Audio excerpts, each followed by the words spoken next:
اعوذ باللہ من الشیطان اللعین الرجیم بسم اللہ الرحمن الرحیم السلام علیکم یا علی مدد۔ مومنین و مومنات کی خدمت میں آج ایک بے انتہا مجرب اور جلالی ترین وظیفہ عمل ماہ ذی الحج کے پہلے جمعے فرسٹ فرائیڈے آف ماہ ذی الحج کا بے انتہا مجرب ترین وظیفہ عمل ابو الفضل عباس علمدار امیر المؤمنین علی ابن ابی طالب اور ماں فاطمۃ الزہرا سلام اللہ علیہا کی بارگاہ سے لے کر آئے ہیں۔ ماہ ذی الحج کے پہلے جمعے والے دن فرسٹ فرائیڈے والے دن مومنین نے بعد نماز مغربین سے لے کے نصف شب تک جب بھی آپ کو فرصت کے لمحات ملے آپ نے ابو الفضل عباس علمدار اور امیر المومنین اور ماں فاطمۃ الزہرا سلام اللہ علیہا کے اس مجرب ترین عمل و وظیفے کو کرنا ہے اور اس مجرب ترین نماز کو پڑھنا ہے۔ آئندہ آنے والے سال تک آپ کے رزق و روزی کی ہر پریشانی ہر تنگی دور کر دی جائے گی۔ مالی طور پہ خداوند متعال آپ کو بے انتہا عطا کر دے گا، لوگوں سے بے نیاز کر دے گا۔ آپ کی ہر مالی پریشانی، تنگ دستی، فقر و فاقہ، غربت و غریبی کا اس عمل و وظیفہ اور اس نماز کے صدقے میں خاتمہ کر دیا جائے گا۔ باب الحوائج کے صدقے میں امیر المومنین اور ماں فاطمۃ الزہرا سلام اللہ علیہا کے صدقے میں ماہ ذی الحج کے اس پہلے جمعے سے بھرپور فائدہ اٹھائیں اور اپنی خالی جھولیوں کو بھر لیجیے۔ جو مقدر و نصیب میں نہیں ہے، جو بخت میں نہیں ہے، اسے حاصل کر لیجیے اپنی اپنی اولاد اور نسلوں کے بہترین مقدر کے لیے۔ بس آج مومنین نے اس وظیفے عمل کو لازماً کرنا ہے۔ جب آپ اس وظیفے عمل کو کریں گے، اپنی مرادوں کو حاصل کریں گے، تو ہم یقین جانیے کہ آپ تمام مومنین ہمیں اور ہمارے خانے والوں کو جھولیاں پھیلا کر دعائیں دیں گے۔ اچھا، آپ مومنین نے کرنا یہ ہے کہ اپنی جو بھی آپ کی حاجات ہے آپ نے اس کو سامنے رکھتے ہوئے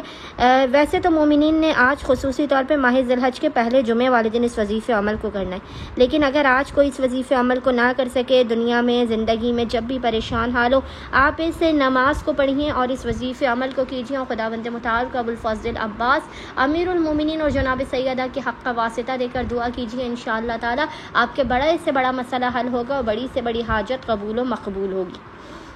اچھا، اب مومنین نے کرنا یہ ہے کہ آج پورے آج کے دن آپ نے بعد نماز مغربین سے لے کے نصف شب تک جب بھی آپ کو فرصت کے لمحات ملے آپ نے باوضو ہونا ہے، اور باوضو ہونے کے بعد آپ نے کل 6 رکعت نماز پڑھنی ہے۔ 2 رکعت کر کے آپ نے 6 رکعت نماز پڑھنی ہے۔ 2 رکعت نماز پڑھ کے اس کا ہدیہ امیر المؤمنین کی بارگاہ میں، 2 رکعت نماز پڑھ کے اس کا ہدیہ ماں فاطمۃ الزہرا سلام اللہ علیہا کی بارگاہ میں، اور پھر آخر میں 2 رکعت نماز پڑھ کے اس کا ہدیہ ابو الفضل عباس علمدار کی بارگاہ میں پیش کرنا ہے۔ 2 رکعت نماز پڑھ کے آپ نے ان سب کی بارگاہ میں امیر المومنین کی ماں فاطمۃ الزہرا اور باب الحوائج کی بارگاہ میں پیش کرنا ہے، لیکن اس کا طریقہ یہ ہے کہ اس نماز کی ہر رکعت میں، یعنی آپ 6 رکعت نماز 2 رکعت کر کے پڑھیں گے، ہر رکعت میں آپ نے الحمد کے بعد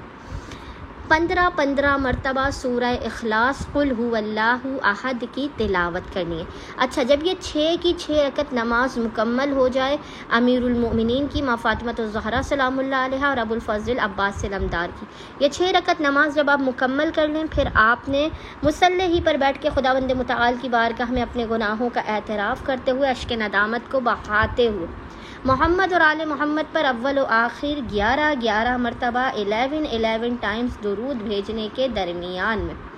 آپ نے 10 مرتبہ 10 ٹائمز آپ نے اس ذکر کو پڑھنا ہے، اور وہ ذکر ہے لا الہ الا اللہ الملک الحق المبین، لا الہ الا اللہ الملک الحق المبین۔ اس ذکر کو آپ نے 10 ٹائمز 10 مرتبہ پڑھنا ہے، اور پھر سجدے میں سر کو رکھ کے خداوند متعال کو باب الحوائج کا امیر المومنین اور ماں فاطمۃ الزہرا سلام اللہ علیہا کے حق کا واسطہ دینا ہے، اور اپنی حاجات کو طلب کرنا ہے، اپنے مسائل کے خاتمے، اپنے رزق میں برکت کی دعا کرنی ہے۔ انشاءاللہ تعالی خداوند متعال اپنے وسیع و عریض خزانوں سے آپ تمام مومنین و مومنات کی خالی جھولیوں کو بھر دے گا اور آپ کو بے پناہ اپنی بارگاہ سے نواز دے گا۔ اللہم صلی علی محمد و آل محمد وعجل فراجہم۔